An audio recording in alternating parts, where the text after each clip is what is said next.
E drejta për të marrë shërbim shëndetësor e ka çdo njeri dhe çdo i paraburgosur protokolli është i njëjtë ama. Por ka një ndryshim. Pra, kemi rastet emergjente ku një i burgosur paraqet raste emergjente. Është pjesa e parë është kontakti me infermierin e institucionit dhe me mjekun i cili ndodhet në institucion. Ato bëjnë verifikimet momentale dhe ndajnë cilat diagnozë është dhe ku duhet trajtuar dhe në ç'nivel paraqitet gjendja shëndetësore e të paraburgosurit. Pastaj njoftohet zinxhiri drejtues i policisë së institucionit. Policia e brendshme e këtij institucioni merr gjitha masat për të kryer një shoqërim të caktuar.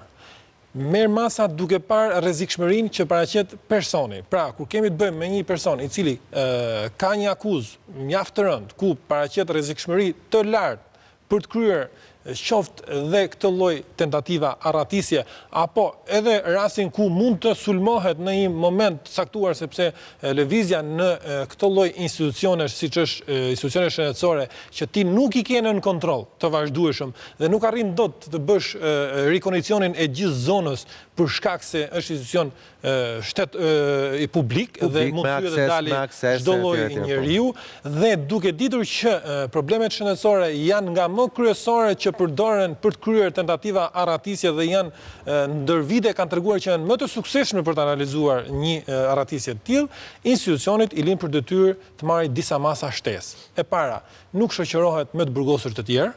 Pra, vizita kur ka qenë vetëm këtë. Jo, nuk ka qenë vetëm. S'ka qenë vetëm? Ka qenë veti dyti. Paktën sipas informacioneve. I burgut të Durrësit thoshte që ka qenë vetëm.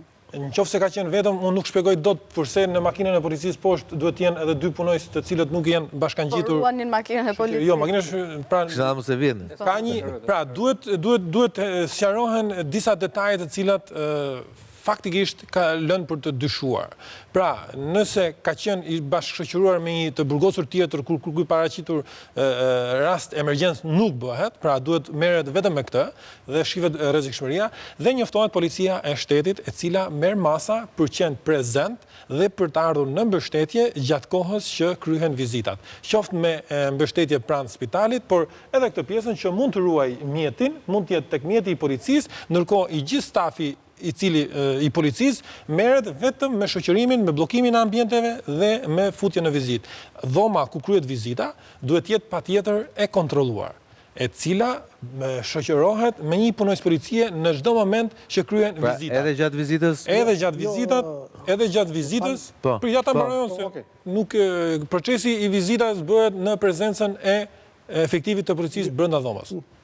Sepse ka spitale cilët janë me dhoma apastafat ku mund kryhet një vizitë e një të burgosur që janë me dyer të mbyllur me metal, me hekur. Bëhet kontrolli i gjithë dhomës dhe kjo ta lejon ty, por ti nuk mundesh ta lësh të burgosurin vetëm me mjekun në dhomë kur nuk je në kushte ku ofrohet kjo lloj sigurie.